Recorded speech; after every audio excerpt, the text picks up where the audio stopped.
বাংলাদেশ যদি ইসরায়েলের আশেপাশের কোনো রাষ্ট্র হইতো তাহলে কি হতো? বাঙালি জাতি নিজের ভাষারে রাষ্ট্রভাষা করার লাইগা বুলেটের সামনে বুক ছিটাই দিতে 1 সেকেন্ডও লেট করে নাই।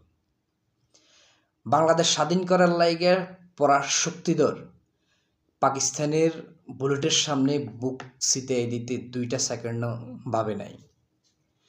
এই দেশ থেকে স্বৈরাচার তাড়ানোর লাইগা বুলেটের সামনে নিজের বুক ছিটাই দিতে 1 মিনিটও লেট করে নাই।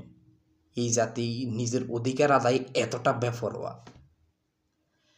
আপনি বাঙালি জাতির ইতিহাস ঘাঁটলে বুঝতে পারবেন এই জাতি অধিকার আদায় কতটা জঘন্য আর কতটা বেপরোয়া হতে পারে।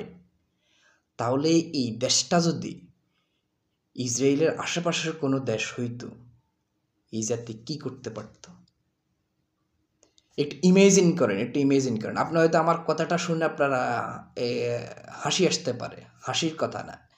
এই জাতি বাঁশ দিয়ে ফিডাইয়া পাকিস্তানের মতো পরাশক্তিধর একটা রাষ্ট্রের সেনাবাহিনীর তাড়াই দিতে পারে, একটা দেশ স্বাধীন করতে পারে বাঁশ দিয়ে ফিডাইয়া।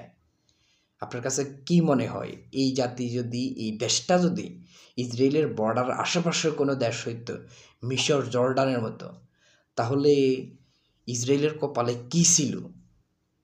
এই জাতি নিজের ঘরের সালায় আগুন দিয়ে অন্যের ধ্বংস করা 1টা মিনিটও লেট করবে না, শুধু নিজের অধিকার আদায়ের ক্ষেত্রে।